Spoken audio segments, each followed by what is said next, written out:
ಇನ್ನು ರಾಜ್ಯಪಾಲರನ್ನ ನಾಲಾಯಕ್ ಅಂತ ಸಚಿವ ಕೃಷ್ಣ ಬೈರೇಗೌಡರು ಹೇಳಿದ್ದಾರೆ.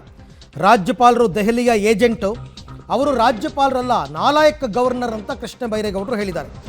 ನೀವು ಕಾನೂನಿಗೆ ಅಪ್ಪನ ಅಥವಾ ನಿಮಗೆ ಕಾನೂನು ಅಪ್ಪನ? ರಾಜ್ಯಪಾಲರು ತೊಲಗಲಿ ಅಂತ ಕೃಷ್ಣ ಬೈರೇಗೌಡರ ಹೇಳಿಕೆ.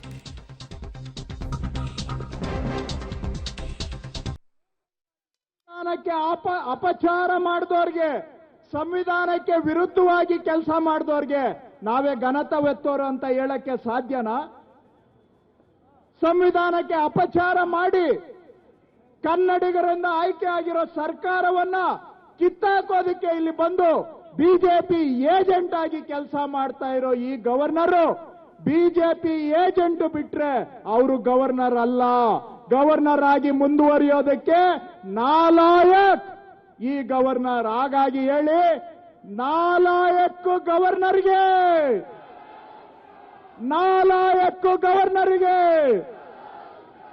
ಬಿಜೆಪಿ ಏಜೆಂಟ್ ಗವರ್ನರ್ಗೆ, ಬಿಜೆಪಿ ಏಜೆಂಟ್ ಗವರ್ನರ್ಗೆ, ಸಂವಿಧಾನಕ್ಕೆ ಅಪಚಾರ ಮಾಡಿರೋ ಗವರ್ನರ್ಗೆ ತೊಲಗಿ ತೊಲಗಿ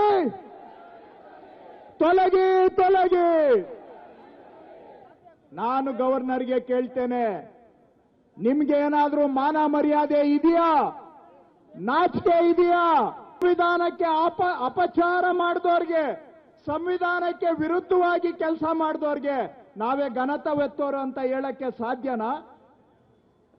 ಸಂವಿಧಾನಕ್ಕೆ ಅಪಚಾರ ಮಾಡಿ ಕನ್ನಡಿಗರಿಂದ ಆಯ್ಕೆ ಆಗಿರೋ ಸರ್ಕಾರವನ್ನ ಕಿತ್ತಾಕೋದಕ್ಕೆ ಇಲ್ಲಿ ಬಂದು ಬಿಜೆಪಿ ಏಜೆಂಟ್ ಆಗಿ ಕೆಲಸ ಮಾಡ್ತಾ ಇರೋ ಈ ಗವರ್ನರ್